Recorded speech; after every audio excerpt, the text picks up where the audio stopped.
So a lot of the team has been asking about the use of supplements for increased performance, specifically caffeine.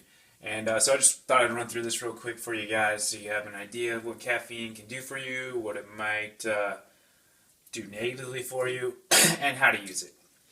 So let's start off with the benefits of caffeine. So taking caffeine can potentially help you train and compete at high intensities due to the decreased pain and perception of fatigue. Another thing is you have a lower perceived exertion during strength training, so you can train harder for a longer amount of time and get the benefits of those longer training sessions. You also might see improved endurance and sustained high-intensity training or competition of consecutive bouts of high-intensity such as sprinting or jumping or, in your guys' case, running up and down the court for 60 seconds, 90 seconds, taking a little break, going out there and doing it again. Another one is you have increased body coordination, and so you can focus and concentrate while sustaining the high intensity that you need to compete at a high level. So going on past the benefits, we have some of the disadvantages that you might see from taking caffeine at certain doses to hopefully get some increased performance. So some products that you might take might have unclear amounts of caffeine and also potentially have other banned substances in them. So you need to really be careful with what you're taking because some of them might not be safe or legal. It's always important to remember that more is not always better. If you get too much, you might get jittery, stomach issues, shaking, nausea. You might not be able to sleep. Performance might be impacted negatively. And personally, I know that if I drink too much caffeine, I get very shaky and almost feel hypoglycemic. And I feel like not eating and having caffeine intensifies that effect, for me at least.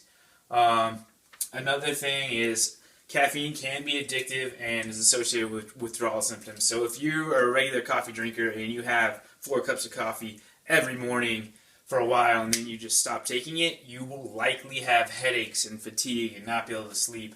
And I drink a lot of these, I have in the past, and they have a lot of caffeine, and if I go without them for a couple days, I definitely experience the headaches for sure. And then if you don't have enough fluid when you consume too much caffeine, it can actually negatively impact your temperature regulation of your body, especially when you're working out or training in warmer temperatures, warmer environments. So after talked about the disadvantages, not everybody will benefit from caffeine, but most athletes that can see performance benefits are those that are participating in cardiovascular endurance sports such as running, biking, at high intensity training. And you guys, of course, basketball, you're running all the time. You have to have powerful movements, intense jumping, and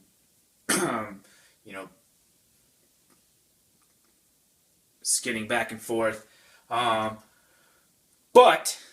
you need to be careful if you're going to take it and competing because it is a banned substance in the NCAA. But it's at high levels that you're going to get a negative drug test. So you would have to ingest the amount of caffeine in about 6 to 8 cups of coffee or about 500 milligrams of caffeine 2 to 3 hours before you're competing or training. And this has actually 140 milligrams per can. So if you had 2 or 3 of these, you could potentially get a negative drug test, and you definitely don't want that. But don't worry, if you have a cup of coffee before you play basketball, you're not gonna get a negative drug test, I wouldn't think. And how to use is you should take 2 to 6 milligrams per kilogram of body weight. So if you weigh 150 pounds, that's about 1 to 3 cups of coffee. And the performance effects could last up to 4 hours. And you want to focus on food first. this is a supplement. Okay, this isn't going to make you run higher, or jump higher, run faster, whatever, dunk the ball better. It's gonna, if you're not focusing on your food first. So definitely don't take this as your food. You need to focus on the food first. It's the most important thing. This is just a supplement.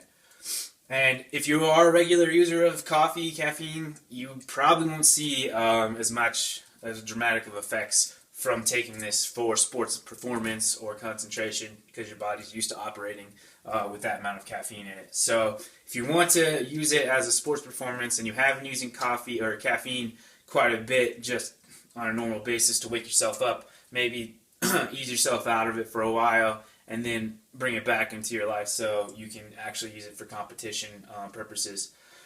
And everybody responds to caffeine differently. Some people can get the shakes with 1 or 2 cups of coffee. Others, it takes a lot more. So just play with it. I would recommend starting out low and working your way up a little bit, but definitely don't reach the upper amounts that would cause you to get a negative drug test. And not everybody knows how much caffeine is in something. So one good example, or here's some examples of typical amounts of caffeine. So this varies depending on brewing, but a cup of coffee is about 80 to 100 milligrams of caffeine, where another cup of tea is a lot lower. Well, not a lot, but some. It depends on what kind of tea, but it's roughly around 50 milligrams. A can of soda, so like a Coke or a Dr. Pepper, probably 35 to 55 milligrams. And then energy drink like this, a Monster, Rockstar, Red Bull, about 8 ounces of it is 80 milligrams. You rarely see 8-ounce energy drinks, so they're usually these 16-ounce, maybe 12-ounce. Like I said, this one has 140. Rockstar probably has 240. And then I guess there's some energy bars with caffeine in them, and that's usually 50 or 100 milligrams. I guess that might be a little more regulated as far as strict amounts in the energy bars. And then caffeine tablets, where you're just straight up popping a caffeine pill, no-dose, those kind of things, about 200 milligrams. So this is where you want to be careful. You don't want to take 4 or 5 of these because you're not going to feel good and definitely come up with a bad drug test result. So that being said, that's about all I got for use of caffeine. Like I said, try it out if you want to. Start out slow and see how your body responds. Guys, go ahead and get out there. Kill it.